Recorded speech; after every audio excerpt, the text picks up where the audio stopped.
For our next example, we're going to take a look at a conical gravel pile. So basically, gravel is being dumped onto a pile from a conveyor belt at a given rate, and we're asked to find the rate at which the height of the pile is increasing with respect to time.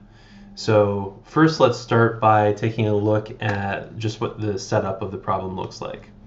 So we have basically some sort of conical pile, and there's an additional piece of information that the conical pile is such that the height is always twice the radius. So it always kind of forms the same proportions as the pile grows larger and larger. And then from above, we're sprinkling gravel onto the pile from above at a given rate. So let's say that gravel is being dumped onto the pile at a rate of 0.2 cubic meters per second. And the pile is in the shape of a cone such that the height is always twice the radius. So at what rate is the height changing in time? Okay, so basically we're given a volume rate, so this is telling us that the rate of change of the volume of the pile is going to be 0.2. And then let's say, what's the rate of change of the height at the moment when the pile is 2 meters high. So we're looking for dHdt at the moment when the pile is 2 meters high.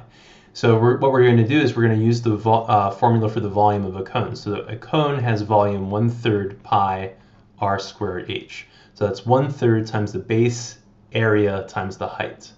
Now we can use this constraint equation to eliminate one of our variables. Since the height is always twice the radius, we can either eliminate radius or height. Now since we're looking for dHdt, I mean that's what the question is asking for, let's eliminate the radius. So if the height is twice the radius, that means the radius must be 1/2 of the height. So if r is equal to h over 2, this is going to be 1/3 pi h over 2 squared times h. Now the 2 squared times 3 is 1/12, so we get volume is equal to pi over 12 h cubed. So this relation gives us an equation that describes the relationship between the volume of the pile and the height.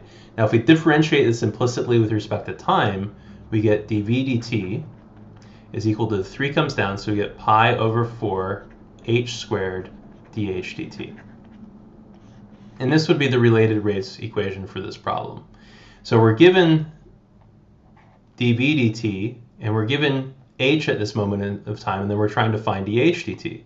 So it's pretty straightforward from here. 0.2, h was 2, so 2 squared is 4, 4 over 4 is 1, it's equal to pi dh dt. So at this moment in time, dh dt is going to equal 1 over 5 pi, because 0.2 is 1/5, so the height is changing at 1 over 5 pi meters per second. So 1 over 5 pi is about 0.064, about 0.064 meters per second. So that's about 6 centimeters per second. So with a pile like this, and we're dropping gravel at a rate of 0.2 cubic meters per second, the height's going to be changing at about 6 centimeters a second. So this relates the rate of change of the volume to the rate of change of the height. And we use this constraint equation that relates the height and the radius to eliminate the radius when we had the volume formula. So this problem is as simple as that.